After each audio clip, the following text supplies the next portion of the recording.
Hi, and thank you for tuning into Noir Histoire. I'm Natasha, and in this episode, I'll be discussing Judas and the Black Messiah, which tell the story of William O'Neill, played by Lakeith Stanfield, a street hustler who gets picked up after impersonating an FBI agent while trying to steal a car. Once arrested, FBI agent Roy Mitchell, played by Jesse Plemons, gives him a choice between facing jail time or cooperating. Meanwhile, a young local revolutionary with a growing presence and following, Fred Hampton, leader of the Illinois chapter of the Black Panthers, is viewed as a possible emerging Black Messiah. Fearing this, the FBI gives O'Neill the task of becoming a Judas, infiltrating the Illinois chapter of the Black Panther Party and getting close to Fred Hampton. So just as a sidebar, Judas was a disciple of Jesus Christ, believed to be the Messiah, who in exchange for personal gain betrayed Jesus to the people that would crucify him. So that's like where the movie's title comes from. One of the major issues that I saw in Judas and the Black Messiah was the casting, and this began with the opening scene of the film. I didn't buy Martin Sheen as J. Edgar Hoover, or more importantly, Daniel Kaluuya as Fred Hampton. It hadn't been an issue when I watched the previews, but was rather glaring in the full film. These are not fictional characters, and being quite familiar with the story of the Black Panthers, these are two people of whom I've at least seen photos, if not video clips. So I went into the film with images of these two people in mind, and Martin Sheen and Daniel Kaluuya did not fit those images. So don't get me wrong, the problem was not necessarily the acting, but rather that instead of seeing J. Edgar Hoover and Fred Hampton, I saw Martin Sheen and Daniel Kaluuya. They were respectively the guys from The West Wing and Get Out, or more recently, Queen and Slim. So granted, Martin Sheen only makes a few brief appearances as Hoover, I think like 2 scenes he's in. But when he made his first appearance on screen early in the film, I didn't know who he was supposed to be. I thought he might have just been some random higher up from within the FBI, but then had a feeling he might have been Hoover when he began speaking about a Black Messiah, which was, I know, one of Hoover's, issues. It wasn't until later in the film that I became certain that Sheen was supposed to be portraying Hoover. Daniel Kaluuya does a good job with regards to Hampton's voice and manner of speaking, but aside from a similar beard and haircut, does not resemble the man at all, or at least not to me. And to be quite honest, part of it is because he looks too old to be playing Fred Hampton. That's not to say that Kaluuya looks old in general, because he does not. He just doesn't look like he's in his late teens or early 20s, or at least not in this film. I've seen him look younger in other movies where he has a more athletic build with little to no facial hair, but having a less athletic build here, along with a full beard, makes him look older. Granted, many of the other actors and actresses either look nothing like or bear only a passing resemblance to the people they're portraying, but images of those people are less circulated or less widely known. So some liberties can be taken because the audience, in this case me, is less likely to have an image in mind. Martin Sheen wasn't on screen that much, so he was easy enough to forget about, but I thought Daniel Kaluuya's appearance was actually extremely distracting and kept pulling my attention away from the story. Judas and the Black Messiah begins with clips of various members and affiliates of the Black Panthers speaking. I'd primarily seen black and white photos of the Panthers, so it was pretty cool to see them in color and in motion through videos. A minor side note is that I also realized that while I'd read the words of Huey P. Newton, I don't think I'd heard his voice before, and it wasn't exactly what I expected. It's kind of like how talkies ended the careers of some silent era actors and film did a number on radio stars. This is a visually appealing film. From the start, the film is beautifully shot with colors that are warm and vibrant. Sometimes when you watch television shows or movies, especially from the past, Black people can have an unnatural appearance. But thankfully, it's becoming less of an issue as time goes on. Everyone here, whether Black, white, or Hispanic, is shown in a variety of shades, and I appreciated how good everyone looked. FBI, under J. Edgar Hoover's leadership, was bent on preventing the rise of a Black Messiah. So the motivation motivations and theories behind this can be argued, but on a basic level, this led to the FBI's heavy surveillance of various civil rights leaders and organizations. The opening minutes of Judas and the Black Messiah, so like after the clips, set the stage for the rest of the movie in the sense that there's this inaccurate but prevailing idea that the Black Panthers' mission and ideology were on par with that of white supremacist organizations such as the Ku Klux Klan. There's this stubborn misconception that calls for Black power or even just basic equality for Black people is really a call for Black supremacy. Whether through a genuine misunderstanding of the history of these movements or purposely being obtuse, pushes for Black self-determination and equality for Black people are often compared to white supremacy. The ideas repeated throughout Judas and the Black Messiah, where the establishment, in this case the government and its law enforcement agencies, are operating under the idea that the Black Panthers are promoting an ideology of hate. That isn't the case. What these agencies are fighting against is change. They're firmly committed to society and life as they know it remaining the same, and so they're willing to fight tooth and nail against anything that's trying to change that. It's pointed out that the Black Panthers state, or at least Fred Hampton does, that if the system is built on inequality, and its agencies work to uphold the system of inequality, then the system needs to be rebuilt. With that in mind, we have to ask ourselves, if a system and the agencies within it are found to be unjust and corrupt, can that system then be trusted to regulate and reform itself? It would be in that system's best interest to disrupt and dismantle any outside forces that might pose a threat to the status quo. Thus, it shouldn't be a surprise that if the government and its law enforcement agencies are believed to be corrupt and not properly serving their people, that those entities might seek to destroy any individuals or organizations trying to bring about change. Through this lens, we get a glimpse into the various programs implemented and operated by the Black Panther Party. So they intended to provide services and resources that the government was either not providing or where what was being provided was of low quality.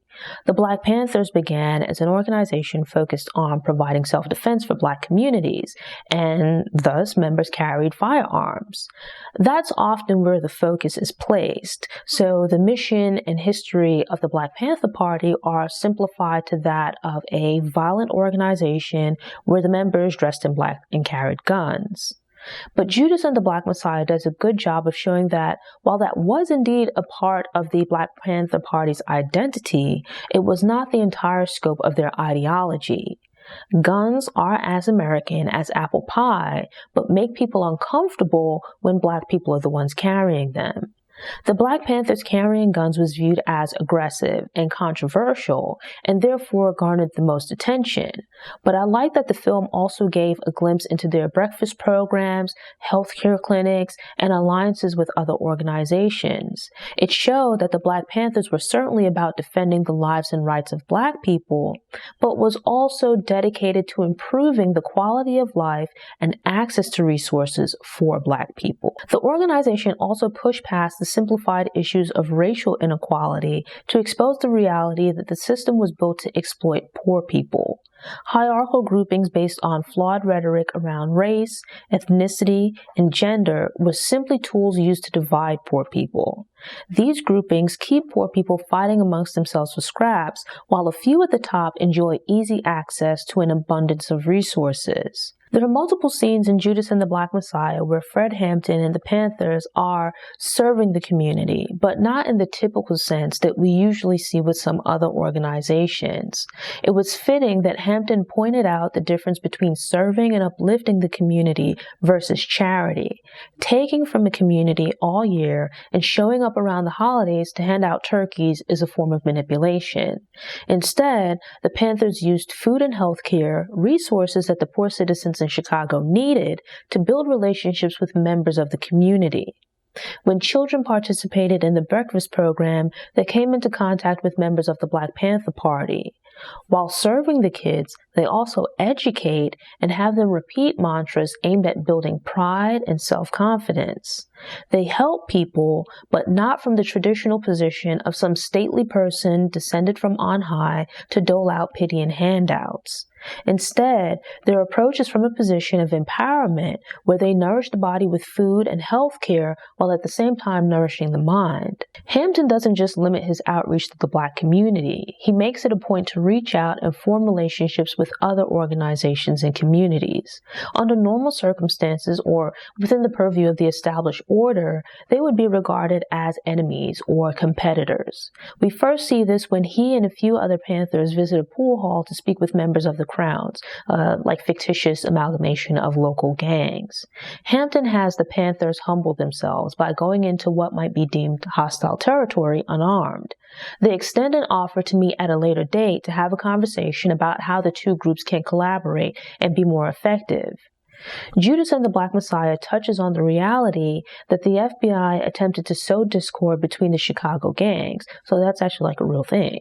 They tried to keep them separated by distributing fraudulent letters and insulting propaganda materials, pretending to be one organization disparaging another. So they would put out like leaflets and stuff, posing as like one group talking badly about another. And realizing this ploy, though not necessarily knowing the details, Hampton and the other leaders still made some effort to give each other the benefit of the doubt. They worked together towards a higher purpose instead of allowing their egos to get in the way. Seeing all of what are normally disparate groups come together in what's termed a rainbow coalition makes you wonder what could have been had these relationships been allowed to mature without negative outside interference. Imagine what could have been if all of these groups of oppressed people had continued to work together to fight against the capitalist system that was and still is oppressing them. Often, when we look back at people and events from the past, our perspective is skewed, especially if we weren't present to bear witness firsthand. In this case, I think sometimes looking back at Black people in the past, we might romanticize and sanitize the character of people. But the reality is that there are good and bad people now, as there were good and bad people then. And as always, most people will fall somewhere in between. There are Black people, honestly, people in general, who only think of themselves and their gain with no regard for others. So think of people who make business decisions that are financially profitable, but put lives at risk, damage the environment, cause financial collapses, etc. Is it any surprise that a criminal who's already taken advantage of other Black people under the guise of pretending to be an FBI agent is willing to work for the FBI in exchange for skating on charges and financial gain? Bill O'Neill betrayed Fred Hampton at the urging of the FBI. The details might differ, but it has also been alleged that members of the Nation of Islam assassinated Malcolm X, as some leaders of the civil rights movement and even modern-day religious figures, activists, and politicians betray the people and communities that they claim to serve and represent. Going back to slavery, and before that, going back to Africa, there have always been Black people willing to sell others into bondage and willing to fight tooth and nail to keep them there if they can benefit or profit in some way. One of the greatest lies ever told is that you have to be white to support and perpetuate white supremacy. And in watching the story of O'Neill and his betrayal of Hampton, I couldn't help but think that the more things change, the more they stay the same. In the present, you have these Black far-right people, not even conservatives, because it's not about them having conservative views as much as it is about them co-signing and repeating racist rhetoric for a pat in the head and crumbs off the table. And then you have the other side of the same coin, where you have people striving in general, and in doing so, destroying the Black community from within by perpetuating dysfunctional and antisocial criminal behavior as modern Black culture. There's a clip at the end of the movie where the real O'Neill is speaking about his taking pride in his participation in the civil rights movement. It's so ridiculous that knowing what this man's actions did to Fred Hampton specifically and the Black Panthers more broadly, I would not have believed it if I didn't see it with my own eyes. That while not personally pulling the trigger, you can admit to playing a role in the murder of a man and then claim to have been or take pride in the claim that you were boots on the ground activists. It's delusional. But then it points back to two moments earlier in the film. Following O'Neill's arrest, while this is before their deal is made, Mitchell is trying to feel him out. He asks him what he thinks about Martin Luther King Jr. and Malcolm X, to which O'Neill replies nothing. Right? Later, during a recreated clip from an interview, O'Neill, in this case Stanfield playing O'Neill, explains that he came to admire and trust Mitchell because at the time there were only a few role models, such as MLK, Malcolm X, and Muhammad Ali. And so he admired this FBI agent. He saw him as a role model. There's then a flashback to O'Neill sitting in Mitchell's living room where Mitchell tells him about the murder of 3 civil rights workers in Mississippi. And he was involved with that, with trying to find them, about which O'Neill seems to know nothing, or at least isn't interested. This guy is ignorant of, or at least willing to ignore what's going on in the world around him. Instead, he notices that Mitchell seems to be living comfortably and is impressed. O'Neill wants some of that for himself and is thus willing to be a pawn in the overthrow of the Chicago Black Panthers. During the conversation at Mitchell's house, he compares the Black Panthers to the Ku Klux Klan in the sense that they're both looking to cause trouble and divide people. He described the FBI as not just being a steadfast supporter, but an active participant in the civil rights movement. To a degree, it's true, as the federal government, dating back to the Grant administration, had at times made efforts to weaken, if not eliminate, the KKK. But Mitchell overstates things in the sense that the government's motivation and handling of the two organizations is different. The KKK had a decades-long history of individual and large-scale acts of domestic terrorism. The Black Panthers at this point was a few years old, and aside from a few alleged incidents that were tied to individuals, it was not primarily focused on terrorist activities. Yet attempts to bring the KKK to heel mostly took place through prosecution, and often investigations and charges were not vigorously pursued, especially not at the state or local levels. The Panthers, on the other hand, were constantly being arrested and dragged into court. Some leaders were victims of entrapment by way of FBI informants instigating or committing acts of violence, which would then be blamed on the Panthers. And it's actually touched on in the film. Or, as in the case of Hampton, they might be set up to be murdered. O'Neill, infiltrating the Panthers, was able to pass information back to the FBI, but his presence also offers some insight into the FBI's practices. Once inside the Panthers, O'Neill realizes that they aren't perfect, but they also aren't terrorists as described. Hampton, as the leader of the Chicago chapter, was demanding of members and expected them to exhibit self-control, discipline, and respect when dealing with others. The Panthers live up to at least some of the ideals that they claim. It's also made apparent that the FBI had multiple informants within the Panther chapters. There are multiple instances of hit dogs hollering where O'Neill, insecure and on the verge of exposure, would accuse someone else of being an informant. Other informants also practice this habit, which shows how the FBI was able to sow discord and fuel paranoia within the Black Panthers. Judas and the Black Messiah focuses on one chapter of the Black Panther Party and thus never leaves Chicago, but even from that limited view, it still offers some insight into the members and activities of a few other chapters. I read The Assassination of Fred Hampton a few years ago and remember that there was a shootout at the Black Panther office, so that was covered, but I don't really remember the details anymore. I know it took place, but I don't remember the details. Yet while watching the film, there's a scene where the police are watching the office and making rude remarks to passers-by. After some dialogue between the Panthers within the office, some members leave, others stay, and a shootout then takes place. It was cool that members of the community came together, though, to help the Panthers rebuild their office. I think it paints an important picture about helping others because we never know when we might need help. That's not to say that you should do things for others with the expectation that you'll get something in return, but rather that often the effort and energy we put out into the world come back to us. The office wasn't perfect after it was rebuilt, but the point is that the community came together to get it done. Imagine harnessing that kind of energy to help improve the community itself. Hampton and his girlfriend, Deborah Johnson, played by Dominique Fishback, discuss his legacy and the future. In a type of foreshadowing, Deborah is visibly uncomfortable because this man that she's come to love is given a speech calling on death for not just the police, but also himself. I agreed with Deborah and saw this as being irresponsible. The couple is expecting their first child, which is typically a part of how many people define their legacy. To be clear, Hampton is happy about the baby, but he's made up his mind that if necessary, he'd be willing to sacrifice his life for the organization and the movement, which he views as his true calling and legacy.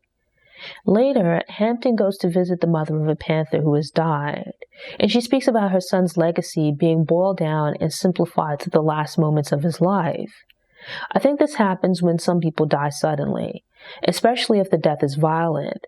Their life and legacy can be overshadowed by the moments and circumstances surrounding their death.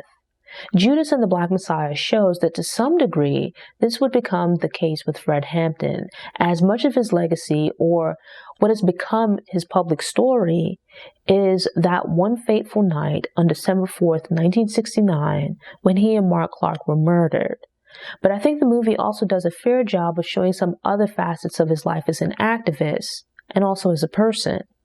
We get a fairly good overview of the Chicago Black Panthers beyond them being Black people who carried guns. There's also a peek into them as individuals with feelings and vulnerabilities like everyone else. Though while the film focuses on Hampton, I think we get more well-rounded and stern portrayals from O'Neill and some of the supporting characters such as Deborah, Jake Winters, played by Algie Smith, and Bobby Rush, played by Daryl Britt Gibson. With about a year of anticipation and a story in which I was very interested, I had high hopes for Judas and the Black Messiah.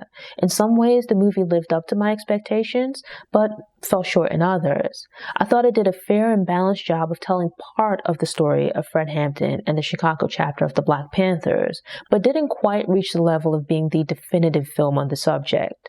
The movie covers 1968 to 1969 and focuses on Hampton's interactions with an FBI informant, so there's still plenty of room for a future film to tell a more complete version of the life story of Fred Hampton, or even the Black Panthers in general. Though putting aside the movie's flaws, I think it's still worth checking out, especially if you also go on to read more in-depth books about Fred Hampton and the Black Panthers in general. Thanks for tuning in. Show notes are available on the Noir Histoire website via the link in the episode description. If you enjoyed the episode and want more movie recommendations, subscribe to the channel, click the notification bell, and check out my movie review playlist.